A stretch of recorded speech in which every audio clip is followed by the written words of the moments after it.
What tones is that? His eyes.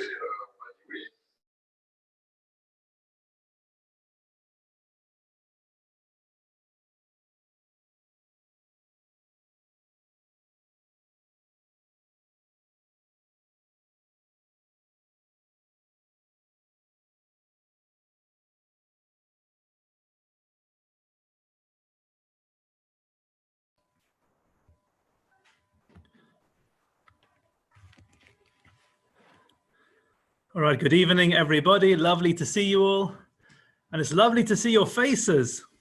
Having been walking around and having seen only masks, you know, everywhere I've gone today, I've been so kind and warm to everybody who I've walked past, just even if I don't recognize them, just in case I do know them, but I don't recognize them with their mask.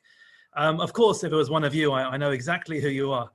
But it's lovely to see faces and to interact in this way. Who would have thought that we'd reach the stage when interacting via the screen would in some ways be a higher level of interaction than we're able to do in person. Either way, wherever you are, I hope you are keeping well and doing well, and that you stay well as well. This evening's shiur is dedicated in memory of Sarah Bat Moshe Lotzov, Zichrona Livracha, ahead of her 35th yahrzeit this Motzei Shabbat. Are the Lotzovs here? Yes, they are. I see Alan here and the family. So thank you for organizing that through our office, and the neshama should certainly have an aliyah. Thank you, Rabbi Shkech. Thank you, Alan. This week we commence a new book of the Torah, the fifth book of Torah, the book of Dvarim. And what I'd like to do this evening is to look at perhaps what for me is a major theme in the book of Dvarim through the lens of the opening psukim of the book of Dvarim. We'll talk about the concept of time in Torah, how Torah is both timely and timeless, and what that means. And in the final part of the shiur, I'd like to connect this to the period in which we currently find ourselves, the 3 weeks and the 9 days, and what that means in the build-up to Tisha B'Av. The book of Dvarim is delivered 5 weeks before Moshe passes away, and that is almost the entire book of Dvarim. It is going to take us more than 5 weeks to read the book of Dvarim, but it only took 5 weeks. It's almost as if we're reading this book in slow motion, you know. Sometimes in the Torah, you can jump forward many years in 1 week. It wasn't that long ago when we jumped forward 38 years in 1 week. In the book of Breshit, you can jump forward millions of years in just in the space of a pasuk. But here, we're going to be reading the book in slow motion. This is Moshe's last will and testament to Bnei Yisrael before he passes away, where he recalls the highs and the lows of our time in the Midbar. And the opening verses of Dvarim set the scene, but let's pay attention to the level of detail in which this scene is set. In source number 1, Eile hadvarim asher diber Moshe el kol Yisrael be'eva hayaden. These are the matters that Moshe spoke to all of Israel in Transjordan, Bamidbar, Ba'arava, in the wilderness, in the Arava, or about the wilderness, about the Arava.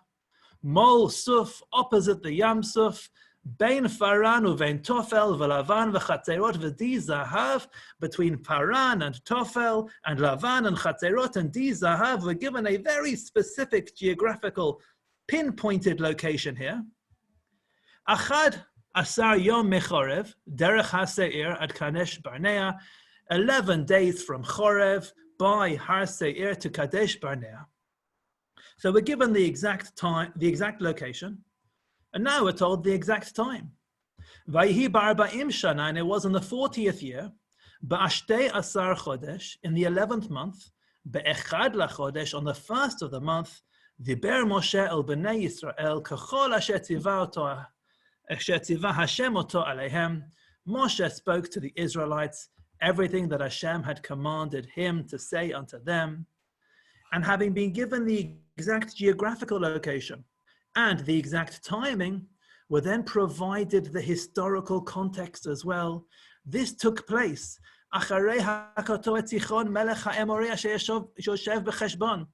after he smote Sichon, the king of the Amorites, who was dwelling in Heshbon, Ve'et Og melech Bashan asher yoshev ba'Ashtarot be'Edrei, and Og, the king of Bashan, who dwelt in Ashtarot in Edrei, Be'ever HaYarden, we're back on the other side of the Jordan, Be'eretz Moav, in the land of Moav, Ho'il Moshe be'eret HaTorah hazot lemor.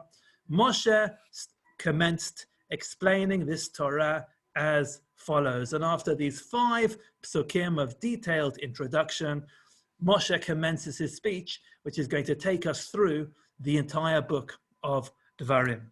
Now, Rashi has a fascinating comment on these words, Be'er et HaTorah. Moshe explained the Torah. What does it mean that Moshe explained the Torah? Doesn't Moshe just teach us the Torah? What does it mean that he explained the Torah? Rashi says in source number 2, Be'er et HaTorah, B'shivim lashon pirsha lahem. Moshe explained the Torah to us in 70 different languages. That's what Rashi says is taking place in the book of Dvarim. It was a multilingual celebration of language and culture. Moshe, not only did he deliver this speech to us, but he did it in 70 languages. And my Rosh Yeshiva, Rav Yehuda Amital, wanted to know what's going on here with these 70 languages. What's the point? What's the concept of teaching the Torah in 70 languages? Rav Amital's 10th yortzeit was this week. It fell at the beginning of the week, 10 years since he passed away. And his students from all around the world, many of us have said that we will teach some of his Torah this week on the 10th anniversary of his passing.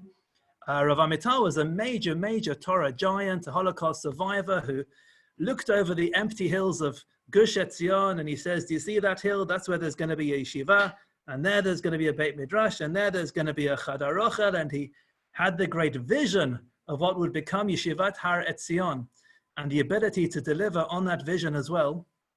On one occasion, my father was visiting the yeshiva while I was a student of the yeshiva. My father is also a student of Rav Amital. He studied in the yeshiva before I did. And he's chatting with Rav Amital, my Rosh Yeshiva, in the corridor. And after the conversation, my father says to him, you know, my son Danny's here now in the yeshiva as well. How is he going? Now, this is a big yeshiva with hundreds of students in a Lithuanian yeshiva. If the Rosh Yeshiva knows your name, you're already a celebrity. And Rav Amital says, he thinks for a moment and he goes, Mirvis, Ken, Mirvis, Udoegli Lamashke. He says, I know Mervis, he looks after me with alcohol. And that was his entire report to my father as to how I was doing in yeshiva. That is a sum, really, of my 12 years in Yeshivat Har Etzion, that I was the Rosh Yeshiva's official whiskey provider. So let's learn some of the Torah of Rav Amital as well. And Rav Amital says as follows in source 3. Rashi writes, Ki Moshe bi'er liYisrael et haTorah b'shivim lashon, that Moshe explained the Torah in 70 languages. And he says, Perush zeh tamua biyoter. This is the most surprising, astounding explanation. Am Yisrael b'vadai lo yada shivim lashon. We definitely didn't know 70 languages. V'afim yada, and even if we did know, ma ta'am b'tirgum haTorah l'shivim lashon. What's the point of translating the Torah into 70 languages? Wouldn't the simplest, the most effective method have been just to teach us the Torah in Hebrew? And so Rav Amital went on to explain. Rashi's words here come to express an important concept. Shivim halshonot miyatzgot shivim tarbiyot. These 70 languages represent 70 cultures. Moshe Ratzal Omar la'am Yisrael, and Moshe wanted to tell us, Shel Torah yishmal hagid lechol tarbut v'tarbut. Torah has something to say to every single culture. B'malach ha'historia kamu tarbiyot shonot. Numerous cultures have arisen in the passage of history. Kol achat mehen hitvakcha im hayadut b'nekuda acheret, and every single one has debated with Judaism from a different angle. V'tshuvat hayadut l'kol achat hayta shona, and Judaism has had a different response to every single culture. Ha-meseh shel Moshe hu, Moshe's message is, shel Torah yesh tshuva l'chol umah u'l'chol tarbut. Torah has a response to every nation and to every culture. When Moshe, before he passes away, teaches the Torah to us in 70 languages, this is an expression of the eternal value and the eternal messages of the Torah, that Torah belongs and has something to say in every age, to every culture, and to every nation. Our Torah is entirely timeless. But at the same time, whilst teaching us about how timeless our Torah is, Rav Amital went on and he also observed, but in these verses we're told the year, HaChodesh, the month, V'hayom HaMeduyakim, and the exact day, U'lutzidam Ti'or HaTkufa Meduyeket, and the exact historical context as well. L'shema metzayen HaKatuv et HaMakom Hazman V'Hatkufa HaMeduyakim. Why is the Torah so precise in the time?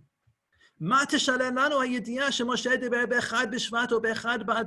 difference does it make when exactly Moshe spoke to us? Rav Amital explains, the Torah wants to tell us shedivrei Moshe lo hayu menutakim min hamakom me'azman u'me'atkufa bahem ne'emru. Moshe's words were not divorced from the location or the time or the context in which he spoke. When Moshe taught the Torah, he taught the Torah in a specific context, in a very specific time, in a very specific location. And when you teach Torah, that's what you have to do. You have to teach in a way which is appropriate to your exact time, and appropriate to your exact context, and appropriate to your exact location. We've already said that Torah has a message for every generation. And you have to make Torah fit every generation. Not that we change Torah, it's already there, but we have to show how Torah is relevant to every generation. Here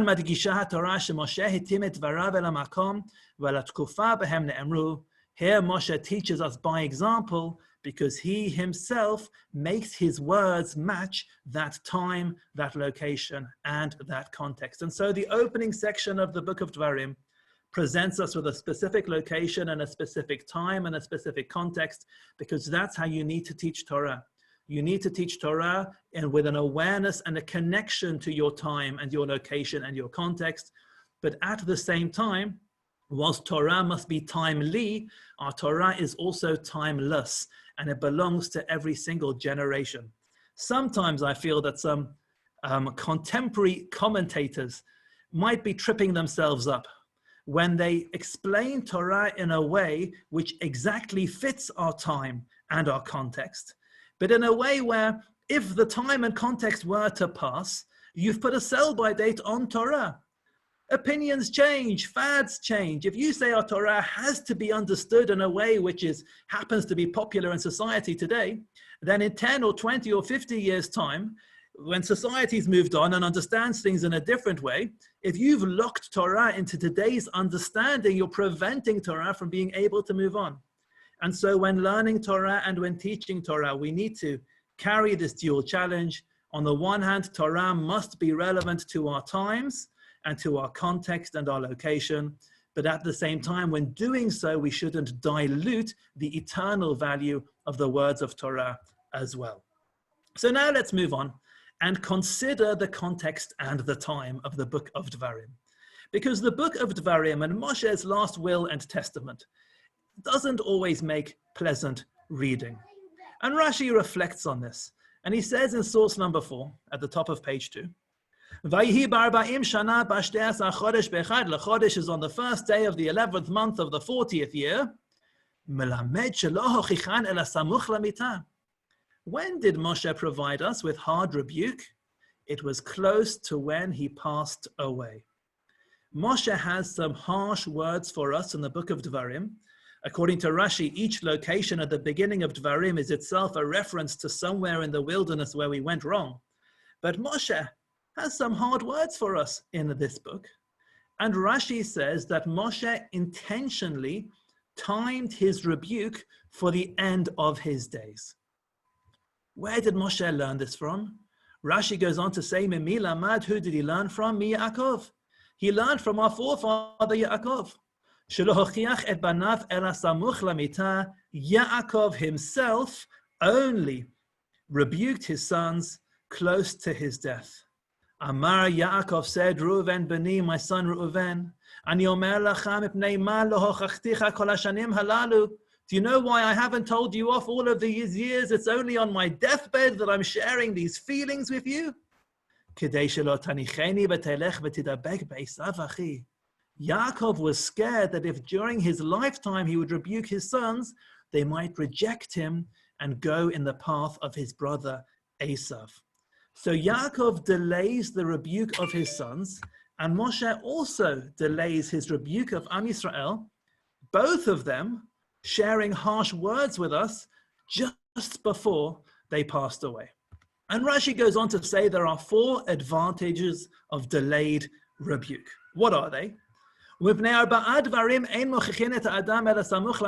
4 reasons why you should only really rebuke somebody close to when you pass away. We don't always know when that's going to be, but assuming you know. Reason number 1, you shouldn't make this a repeated complaint. If you early in your life complain about something and then you keep complaining about it, it becomes a nag. He says, don't make this a recurring complaint. Once should be enough. Reason number 2, you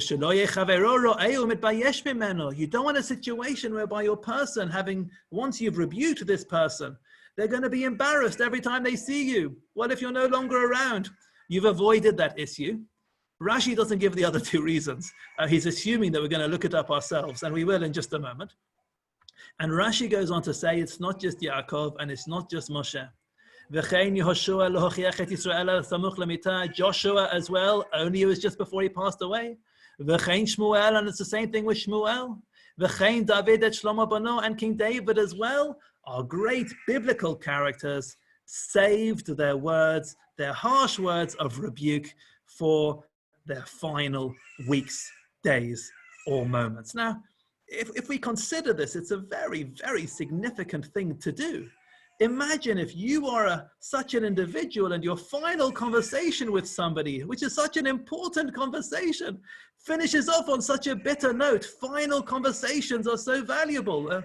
My final conversation with Rav Amital, I asked him a certain question and he thought about it and he said, well, it's common sense. And I said, all right, but what does common sense say you should do in this situation? And he says, I don't know. And then he died. I mean, final conversations, you remember your final conversations. So imagine that your final conversation with this authority figure in your life is a difficult and a bitter conversation. The Sifrian source number 5 gives 2 other reasons why you should delay. The first 2 we've seen, there shouldn't be a repeated complaint. That was number 1. Number 2 was you don't want to cause embarrassment. Number 3, you shouldn't rebuke somebody from a place of anger. It shouldn't be that you're carrying something in your heart, because then the impact of your words might be lost. And number 4, so that you will depart from that person in peace. Why? Because telling somebody what you think actually creates and encourages peace. And I don't think the practical advice here is that if there's somebody in your life who is doing something wrong, or you feel like you need to confront an issue with somebody, I don't think you actually have to save this for your deathbed. And when that comes, you take out the note on your phone, just wait a second, I've been keeping this for 35 years, and you tell somebody what they've done wrong. I don't think we have to take this literally. But what we have here is a practical guide to rebuke, a practical guide to confronting difficult issues. Number 1, you shouldn't make it a recurring complaint. It shouldn't become something which you bring up again and again. Number 2, it shouldn't cause embarrassment. Number 3, it shouldn't come from a place of anger or the heat of the moment. And number 4, it should be done in a way where it leads to peace. That's the real message here. It's not that you actually have to wait for your deathbed, but there is great advantage in timing your comments for when they will be best received. And there's a really striking example of this. We're learning this from Yaakov Avinu, from the way Yaakov dealt with his 2 sons, Shimon and Levi. What happens in the book of Bereshit is that their sister Dinah is violated. Shimon and Levi are enraged, and they go into the town where Dinah lives, and they convince the people somehow. For young lads, this is quite an achievement. They convinced the entire male population of the city to circumcise themselves. An amazing achievement. Either way, Vayhi bayom hashlishi, it was on the third day after the circumcision, biotam koavim, when they were in pain. Vaychu shnei vnei Yaakov, Shimon v'Levi achedina ishchar bo, each of those lads took their sword. Vayavo el ha'ir betach, they came confidently into the city. Vayahargu kol zachar, they killed every single male. Vet Chamor, vet Shchem beno hargu, they killed Chamor and his son Shchem lefi charev by the sword. Vaychu Dinah mibeit Shchem vayetzeu, they took Dinah and they got out of there.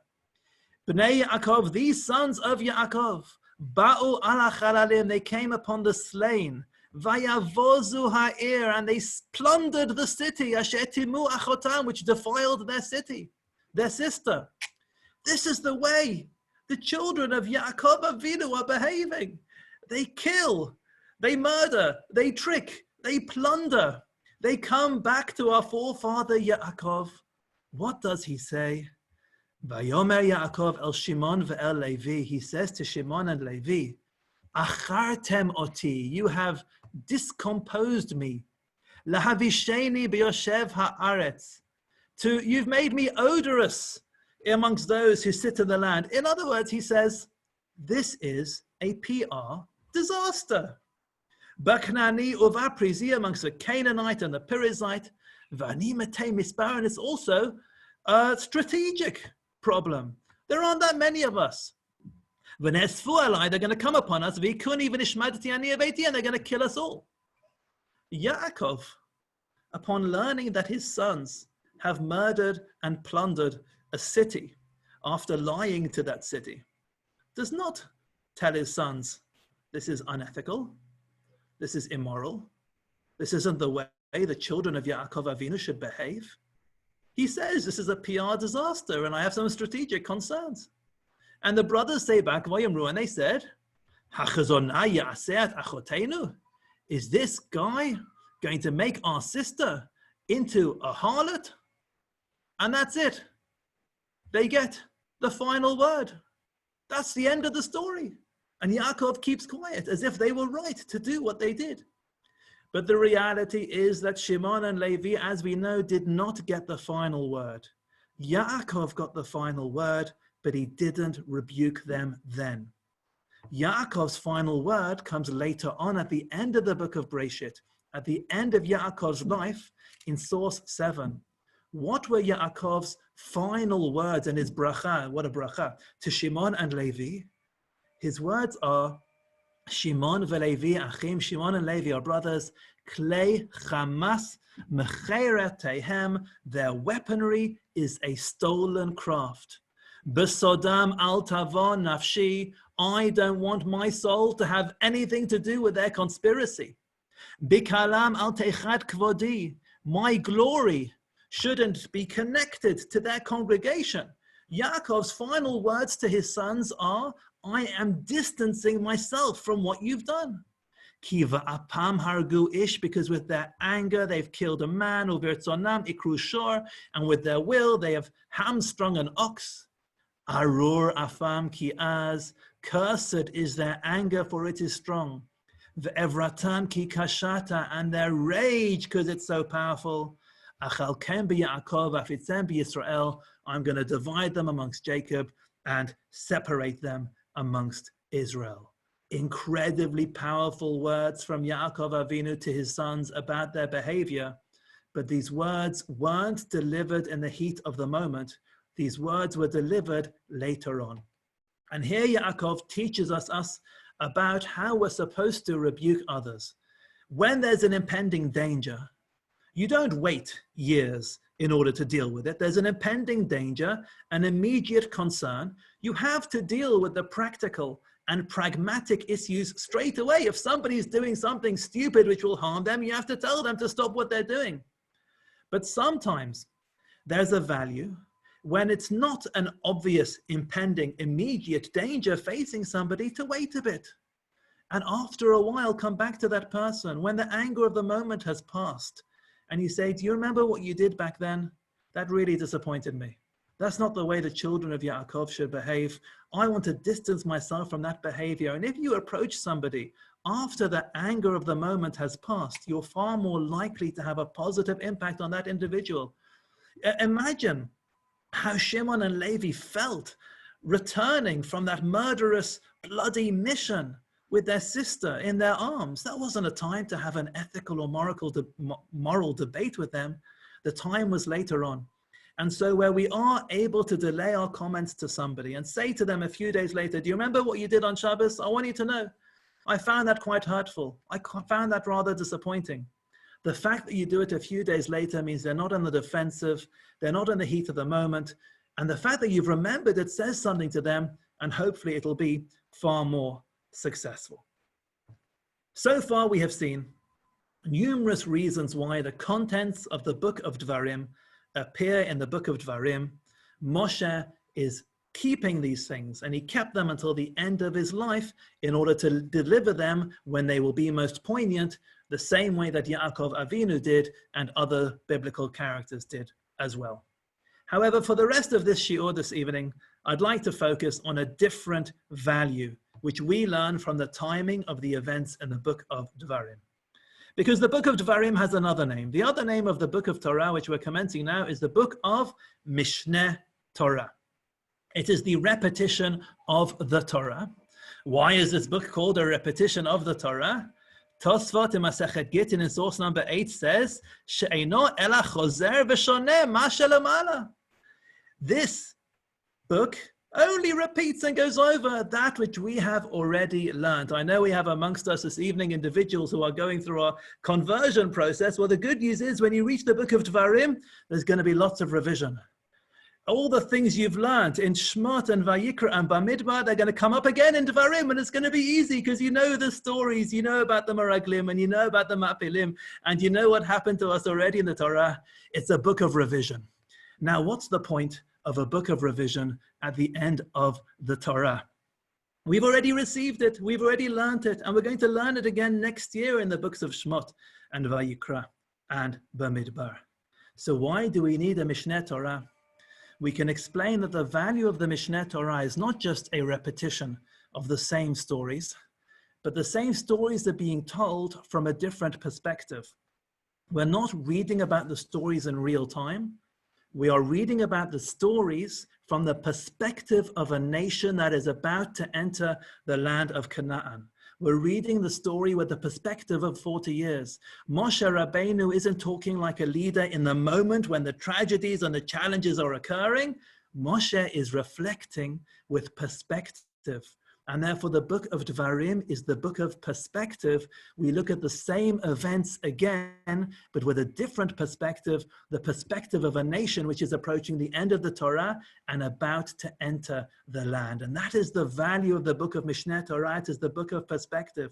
And so the value, when Moshe recounts these events in this book, it's not just that there's a certain message he needs to deliver, and he waits a number of years to deliver that message, but the fact that he's waited a number of years changes the message itself, because now the perspective is a different perspective and our understanding is a different understanding, and therefore Moshe's rebuke in the book of Dvarim has a different value to it because this is the book of perspective.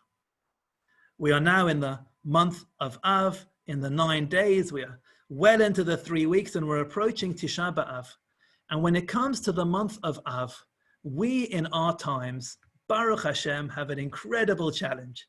And that is the challenge of developing and truly understanding the historical perspective of this time of year. In Israel, in particular in Israel, there's a raging controversy, or an increasingly raging controversy each year about source number 9, something we add in to our prayers on Tisha B'Av. It is the paragraph of Nachem which we add in. And in Israel, there's significant controversy about this prayer.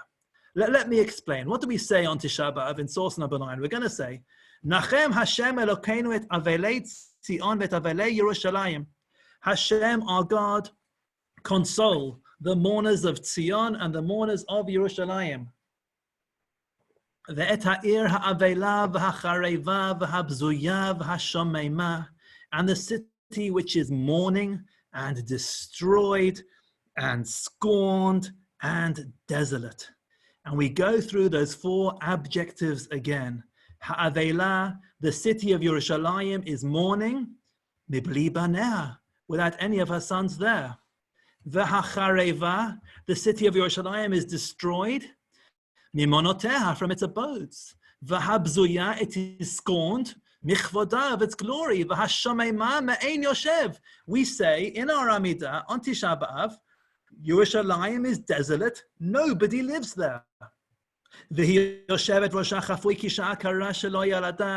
Yerushalayim is sitting there with her hair covered like a barren woman who's never had children. She's been consumed by legions. Of psilim, and idolaters have conquered it. And they've taken your people Israel to the sword.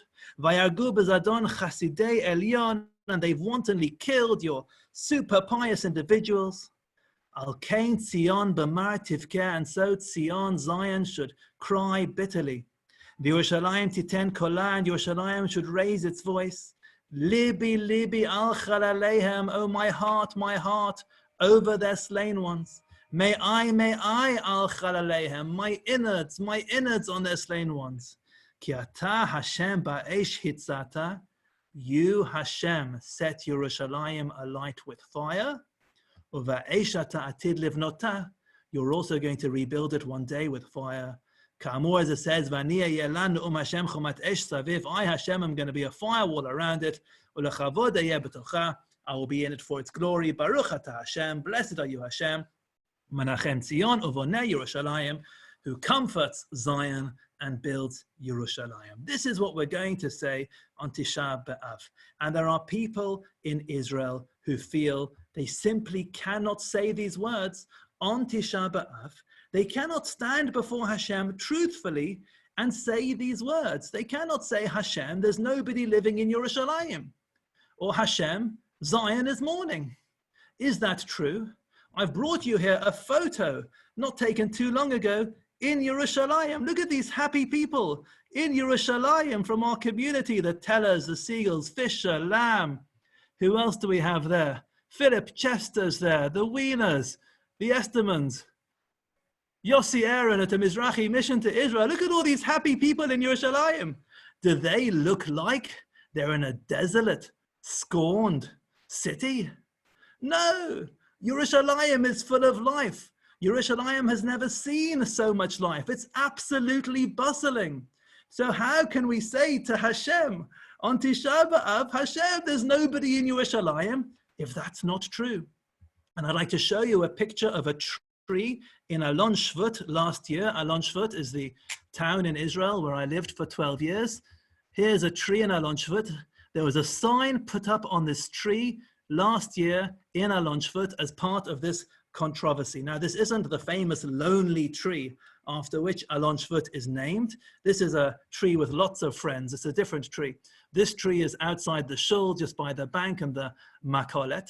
And this is the sign which was put up on the tree. I'll make it bigger so you can see what was written. And at this time of year it said, Me'olam lo hayta Yerushalayim b'nuya u'meyushevet k'v'yameinu.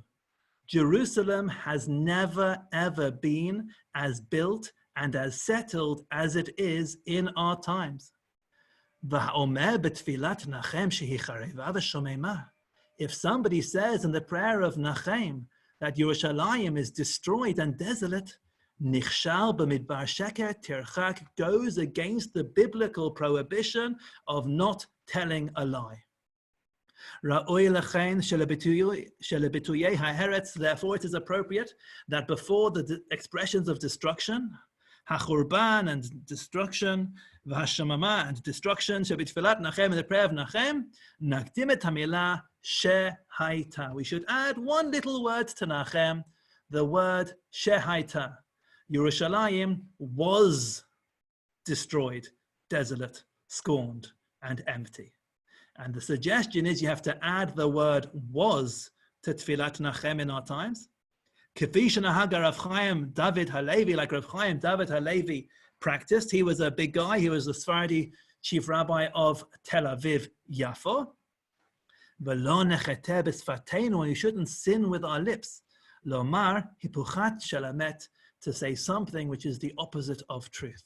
How can we on Tisha B'Av say something which is the opposite of truth? Now, this is a controversial concept, although there have been people who've changed the words of Nachem in our modern times. One was mentioned, Rav Halevi, who added the word shehaita.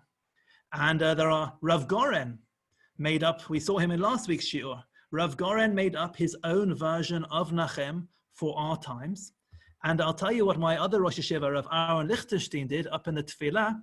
Over here, the words in yellow in this Tefillah, where we say that it's mourned without any sons and destroyed of its abodes, and bzuya, scorned of its glory, and desolate without anyone living there. Rav Aaron Lichtenstein, son-in-law of Rav Soloveitchik, father of our Tisha B'Av night guest speaker, Rabbanit Esti Rosenberg, husband of Dr. Tova Lichtenstein, and a cool guy himself, he would miss out all those words in yellow.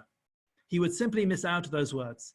So he wouldn't change the tefillah, but he didn't feel he could honestly stand before Hashem and say there's nobody living in Yerushalayim when Yerushalayim is simply flourishing and thriving and bustling. And so what we have here is a significant challenge in our time. How are we supposed to connect to Tisha B'Av in our time when the reality of Yerushalayim today is Baruch Hashem so wonderful? Now the truth is that while Yerushalayim is wonderful, we are so far off from what Yerushalayim can be and will be, we have absolutely no idea what we're missing. But the challenge of our time is a challenge of connecting to the historical perspective of our current period of mourning, when what we're seeing with our eyes is so different. How can we connect to that historical perspective? And I'll share with you the approach of Rav Yosef Dov Soloveitchik, father-in-law of Rav Lichtenstein, grandfather of our Tisha B'Av guest speaker, Rabbanit Esti Rosenberg.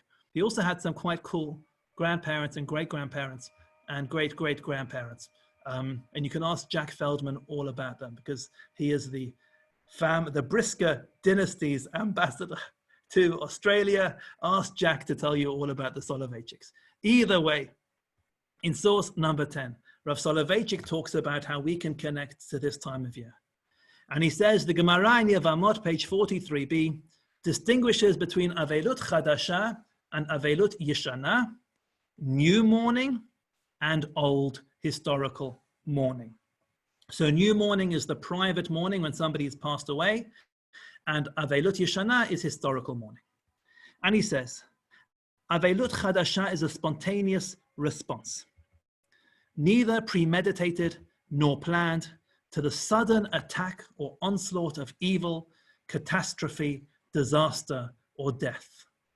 Avelut Yeshana, which means historical mourning, is cultivated, gradually evolving through recollection and through the unitive time awareness.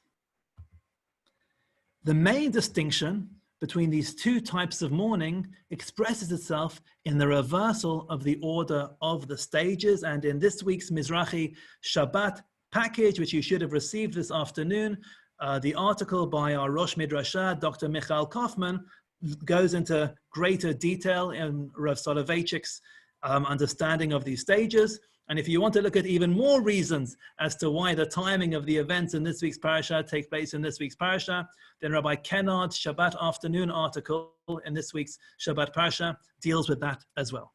Now, when it comes to Avelut Chadasha, private mourning after a new event, it commences with the most intense, most poignant and highest state of grief, aninut, and slowly recedes into Shiva, Shloshim, and Yud Bet Chodesh until it fades into a lingering melancholy.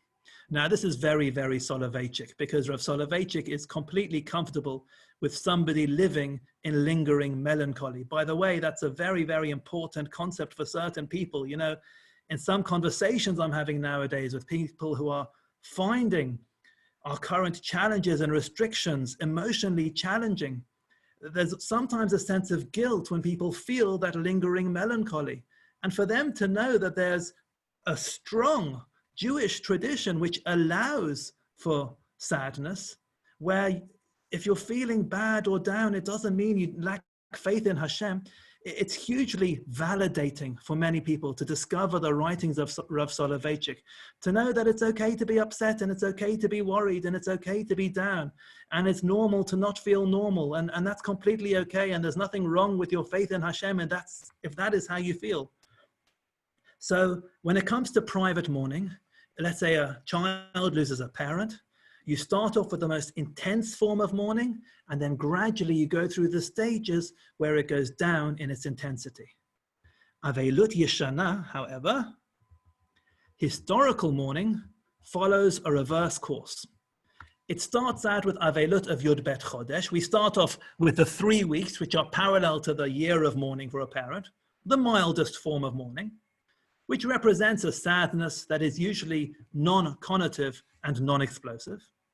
It gradually turns into Aveilut Shloshim, that's the 9 days where we currently are, which is parallel to the month after a parent passes away, and grows in intensity until it reaches the pitch of Shiva. Tisha B'Av itself is similar to the behavior when somebody is sitting Shiva.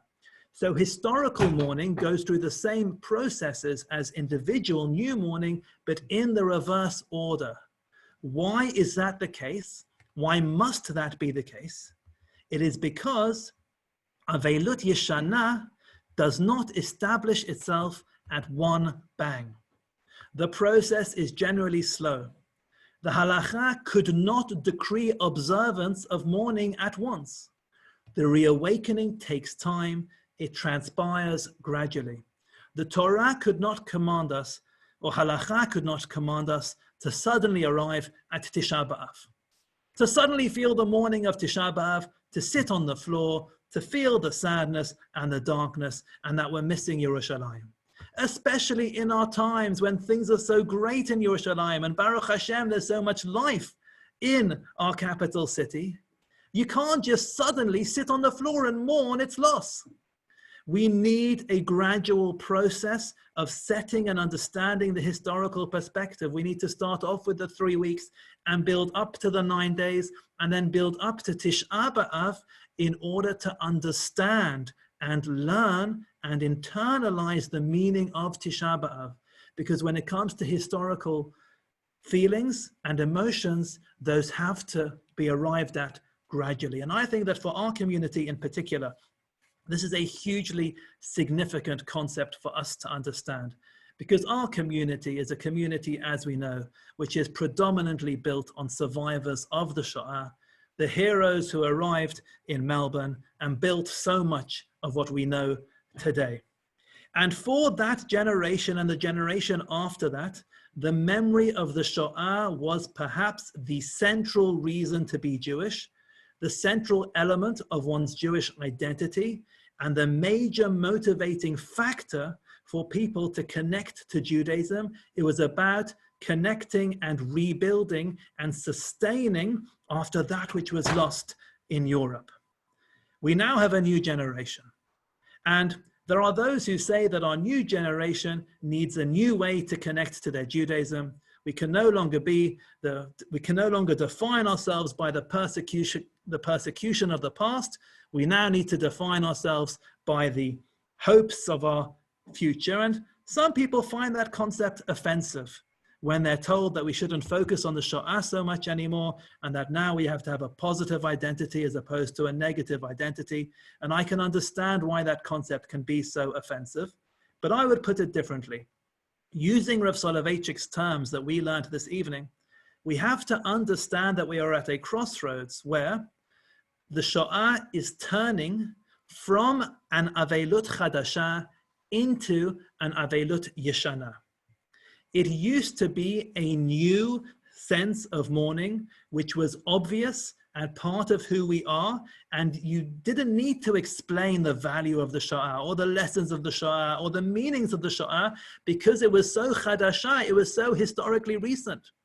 As we're moving away from the Shoah, it's not that it's no longer relevant, But we have to understand that the way we approach it needs to change because it is becoming an Avelut Yeshana. It is becoming a historical form of mourning for people who were born into a world where they have no idea what took place or can't possibly imagine what it means. And the way we approach an Avelut Yeshana needs to be different from the way we approach an Avelut Chadasha, which is why Holocaust education is so important and testimonies from our survivors is so important, and making every connection we can between our younger generation and our older generation is so important, because our children are the final generation who could say that they've met a Holocaust survivor. And so if we understand the meaning of an Avelut Yeshana, and we adapt our approach to the Shoah, not that it's less important, chas v'shalom, but we have to understand its changing role in terms of Jewish identity, then we are truly able to preserve that memory. So this week in Shul or at home, we commence the book of perspective, the book of Dvarim. We are in the 9 days approaching Tisha B'Av, which is a time of perspective. It's a time for us to think about the broader Jewish perspective and of our Jewish identity as well. And Be'ezrat Hashem, the same way that we have 3 weeks of mourning, followed by 7 weeks of haftarot, of consolation and comfort, Be'ezrat Hashem, all of our problems and all of our challenges should make way for comfort and for consolation, and we should only know simcha. I wish you all a Shabbat Shalom. Please look out for the email tomorrow with our full Tisha B'Av program. There's so much in our Tisha B'Av program that in addition to everything which we're going to put on our Facebook page live, you can also watch other content on demand on the World Mizrahi website, and that'll be in tomorrow's email. So Shabbat Shalom to all of you. Shabbat Shalom. Shabbat Shalom, Rabbi. Thank you. Thank you very much. Cheers, Ben. Thank you. Shabbos. Shabbat Shalom. Do you want to come and see Papa? Rabbi Mervis. Reb Moshe. Shalom. Shalom, how are You've you? only shown us the one side of why not to say Nachem in the present in the exact text. You haven't said what the other side says as to why you should continue saying it. That's for the after party, Moshe. Oh, okay. When is that happening? I'm not quite sure. I'll be saying it. But I wish you well. No one says it better than Moshe. Thank you, Captain. All right. Thank you. Shabbat shalom, everybody.